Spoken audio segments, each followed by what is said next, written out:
And it was known to serve judges, political figures, celebrities, and mobsters alike. It was called Cafiero's.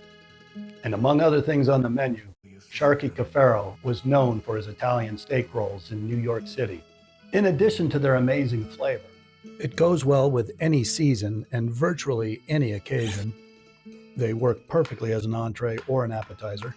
They pair well with anything steak pairs with. And it's a simple recipe that delivers the right amount of complexity and a bold flavor. And the best part about all of this is that I'm going to show you how to make them.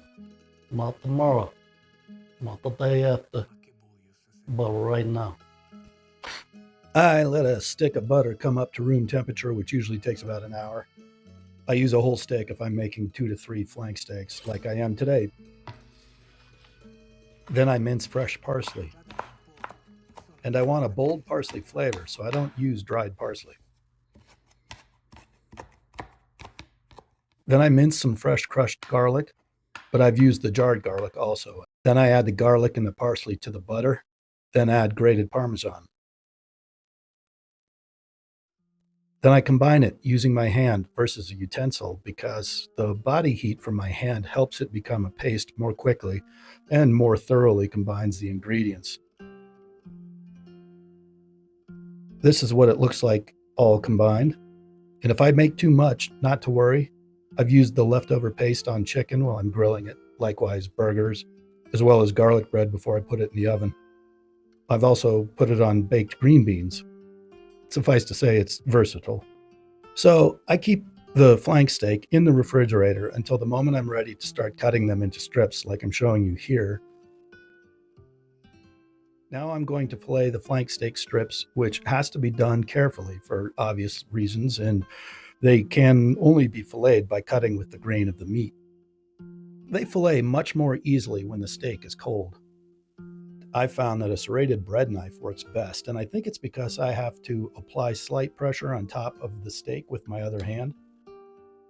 Some butchers will fillet the steak for you, but I haven't come across one that can do so thin enough for my preference. Regardless, it saves time to have the butcher fillet them as thin as they're able. Then I take them home and fillet them further because I've found that the thinner the fillet, the more tender the rolls turn out. And I just apply very slight pressure with my other hand on top of the steak while I slowly work the knife blade through. And I like to get them down to about 1/8 of an inch thick or less. Then I smear the filling paste onto the fillets.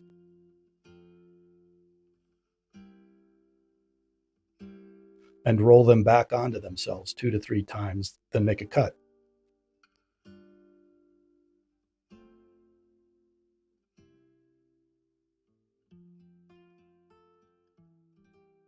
Because this is a bit of a process, I always make enough for several meals.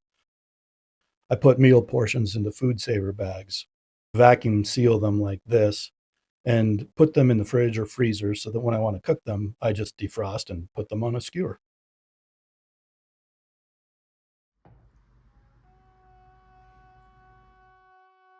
Then brush them with olive oil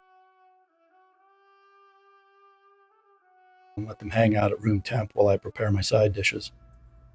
I have some Italian bread warming in the oven, so I'm going to prepare a simple caprese salad. I like tomato, fresh basil, some red pepper flakes, mozzarella, olive oil, balsamic vinaigrette, salt, and cracked pepper. These little guys hardly take any time on the grill, so I watch them close and grill them on medium heat, turning them 3 times for about 1.5 minutes on each turn. If you make these in the future, I'd love to hear how well received they were, so please let me know in the comments below.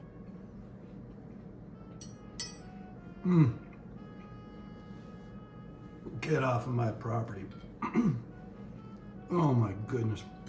I also added the ingredients to the description for this video, and if you enjoyed watching it, please hit those like and subscribe buttons, because that's what enables creators like me to keep making cool videos for cool peeps like you.